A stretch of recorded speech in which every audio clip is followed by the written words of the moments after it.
My niece Emma's high school graduation party was held in my sister Carmen's backyard, complete with congratulatory banners, a buffet table, and the kind of family celebration that made everyone feel accomplished by association.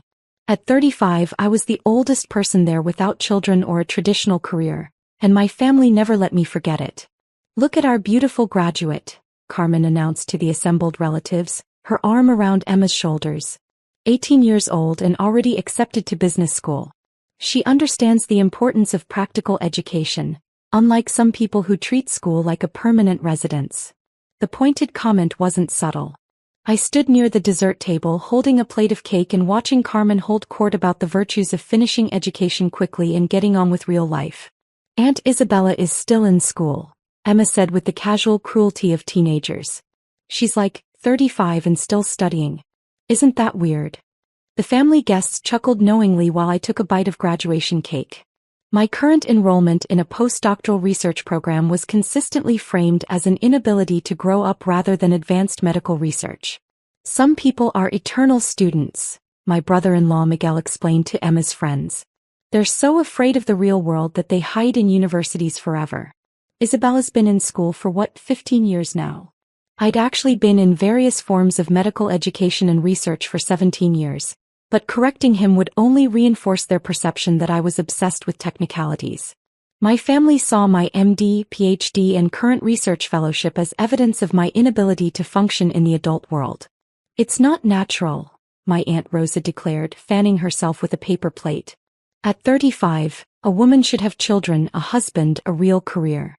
Not still sitting in classrooms like a child." The irony wasn't lost on me. While my family dismissed my education as extended adolescence, I was actually conducting groundbreaking research on genetic therapies for rare childhood diseases. 3 pharmaceutical companies were competing to license my latest discoveries, but explaining that would sound like fantasy to people who viewed my career as elaborate procrastination. "Remember when you wanted to be a doctor?" Carmen asked with patronizing nostalgia. "We all thought it was a phase, like when kids say they want to be astronauts. Most people eventually accept reality." Emma looked confused. "Wait, didn't Aunt Isabella become a doctor? She has that degree thing on her wall." Carmen waved dismissively. "She has some certificates, but she's not a real doctor like the ones in hospitals. She just does research, which is basically like being a professional student. No patients, no real responsibility." The assembled family nodded their understanding. To them, my MD and current position as a research fellow at one of the world's leading medical institutions were just elaborate ways of avoiding grown-up responsibilities like marriage and children. "The saddest part is the time she's wasted," Miguel said, carving more graduation cake. 17 years in school when she could have had a family, built a real life. Now she's 35 with nothing to show for it but student loans and book knowledge. I took a sip of punch and stayed quiet. What they didn't know was that my research had led to developing a gene therapy that was currently in clinical trials, showing remarkable success in treating children with previously incurable genetic disorders. The work was so significant that medical journals were calling it a potential breakthrough in pediatric medicine. "She's book smart but life stupid," Uncle Carlos declared from his lawn chair.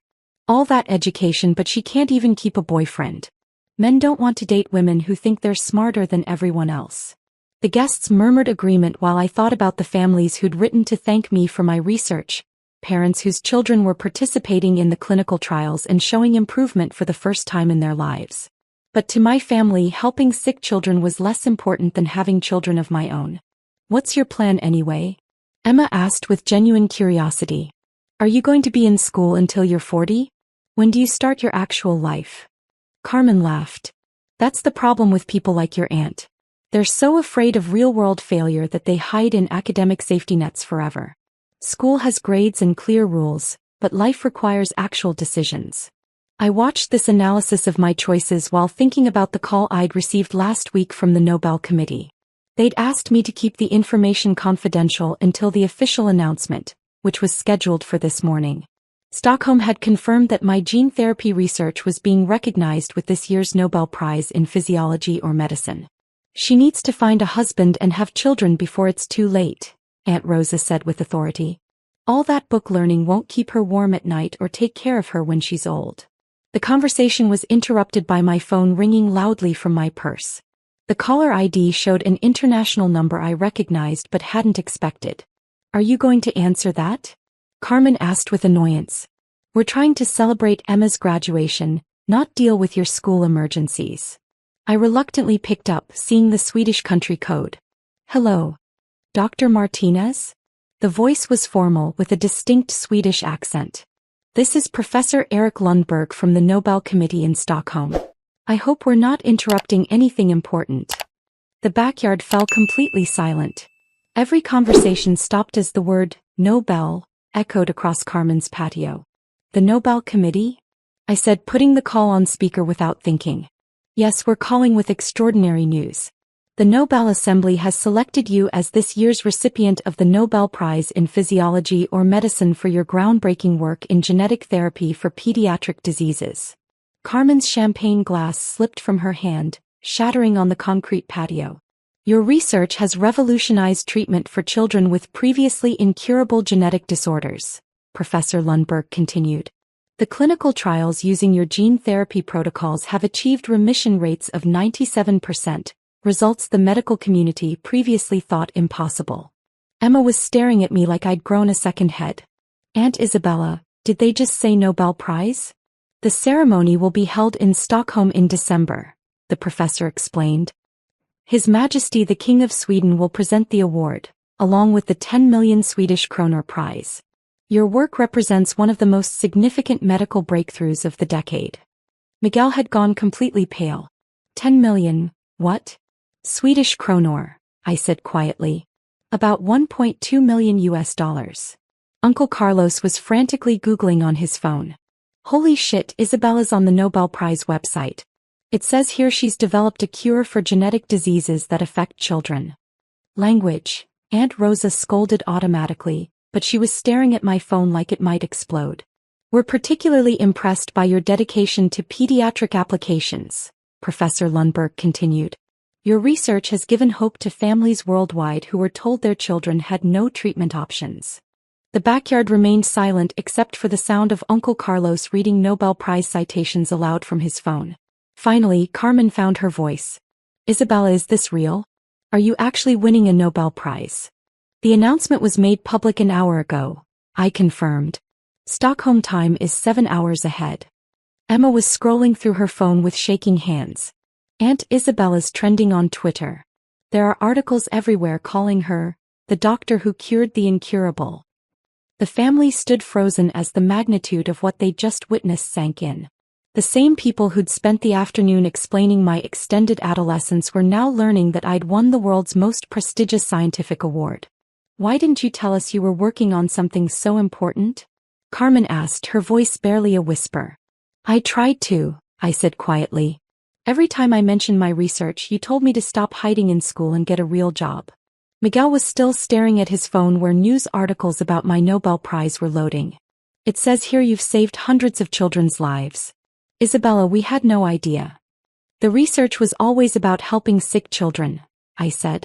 While you were telling me to grow up and start my real life, I was working to give other people's children a chance at real life. After I hung up with Stockholm, the graduation party continued in stunned silence. Neighbors who'd heard the commotion were gathering to congratulate the Nobel Prize winner, while my family sat processing the fact that their eternal student had just achieved the highest honor in medicine. We're family, Carmen tried weakly. We love you. We just didn't understand what you were working on. You didn't want to understand, I said, standing up from the picnic table. You decided academic work was worthless, so everything I accomplished became worthless by extension. I picked up my purse as more neighbors arrived, excited to meet a Nobel laureate. Enjoy the rest of Emma's party. I have some interviews to schedule with Swedish media. Where are you going? Carmen called after me. Back to my extended adolescence, I said. The one that just won a Nobel Prize for curing children's diseases. As I drove away from the graduation party, my phone was ringing constantly with congratulations from medical colleagues, interview requests from international media, and invitations to speak at universities worldwide. 6 months later, I stood in Stockholm's concert hall receiving the Nobel Prize from the King of Sweden. The ceremony was broadcast globally, And my acceptance speech about the importance of supporting basic scientific research was quoted in medical journals worldwide. At the Nobel banquet that evening, surrounded by fellow laureates and scientific leaders who understood the value of dedicated research, I felt more at home than I ever had at family celebrations. Sometimes the most important education is the one other people can't understand, until it changes the world.